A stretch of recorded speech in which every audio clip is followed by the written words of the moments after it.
அனைவருக்கும் இனிய வணக்கம். இன்னும் 2 நாட்கள்ல எக்ஸாம் வரப்போது. Coming Sunday. நீட்டுடைய எக்ஸாம் அப்படின்னு சொல்றது. இதற்குரிய ஒரு ஸ்டெப்புமே என்டிஏ வந்து எடுத்துட்டு இருக்காங்க. அதனால இதுக்கப்புறம் எக்ஸாம் போஸ்ட்போன்ட் ஆகும், எக்ஸாம் கேன்சல் ஆகும், பேப்பர் லீக் இந்த மாரி பிரச்சனைகள் கிடையாது. ஃபர்ஸ்ட் அத நீங்க புரிஞ்சுக்கோங்க. இப்ப என்ன அப்படின்னா, ஏன்னா ஒரு ஸ்டெப் வந்து என்டிஏ எடுத்துட்டு இருக்காங்க.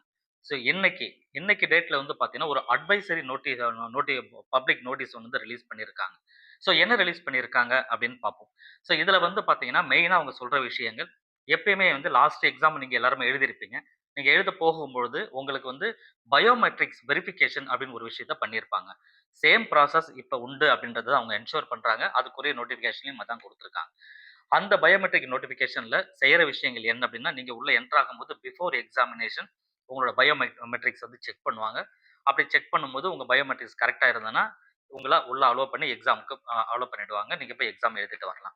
இன்கேஸ் அப்படி பயோமெட்ரிக் பண்ணும்பொழுது, நெட்வொர்க் எரர்னால பயோமெட்ரிக்ஸ் வந்து வேலை செய்யல, அல்லது சர்வர் எரர்னால பயோமெட்ரிக்ஸ் வேலை செய்யல, இல்ல வந்து டிராஃபிக் அதிகமா இருந்தது அதனால வேலை செய்யல. ஏதோ ஒரு காரணத்தினால பயோமெட்ரிக் சரிவர பண்ண முடியாம போச்சுன்னா, உங்களுக்கு எக்ஸாம்லாம் அலோவ் பண்ணுவாங்க. உள்ள போய் எக்ஸாம் எழுதிருவீங்க.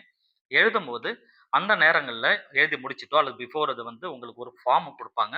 அந்த ஃபார்ம டேட்ல எழுதி நீங்க உங்க சைன் போட்டு திருப்பி ஹேண்ட் ஓவர் பண்ணணும். இது ஒரு விஷயம் இருக்கு.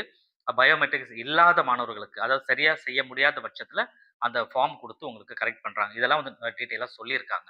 ஸோ இது வந்து பார்த்தீங்கன்னா, இன்கேஸ் வந்து கொஞ்சம் ஷார்ப்பான டைம்ல சில பேர் வராங்க அப்படின்னா கூட, அவங்கள வந்து பயோமெட்ரிக்ஸ் இல்லாமலே எக்ஸாம் அலோவ் பண்ணிட்டு, எக்ஸாம் முடிச்சுட்டு வெளியில வரும்போது திரும்ப பயோமெட்ரிக்ஸ் வைக்கணும் அப்படின்னு சொல்றாங்க.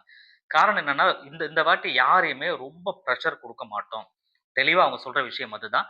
யாரையுமே ரொம்ப நாங்க பிரஷர் குடுக்க மாட்டோம். ரொம்ப ஃபோர்ஸ் பண்ண மாட்டோம் எந்த விஷயத்திலயும். மாணவர்கள ரொம்ப ஃப்ரீயா தான் விடுவோம் அப்படின்ற மாரியான விஷயங்கள தான் அதுல சொல்லியிருக்காங்க. இன்னும் டீட்டெயிலா இருக்கு. இன்னும் நெறைய விஷயங்கள் சொல்லியிருக்காங்க. அது எல்லாமே ஒரு பெரிய வீடியோவா நீங்க பார்ப்பீங்க. நாளைக்கு காலையில அப்டேட் பண்ணிடுறேன். அதையுமே செக் பண்ணி பாருங்க.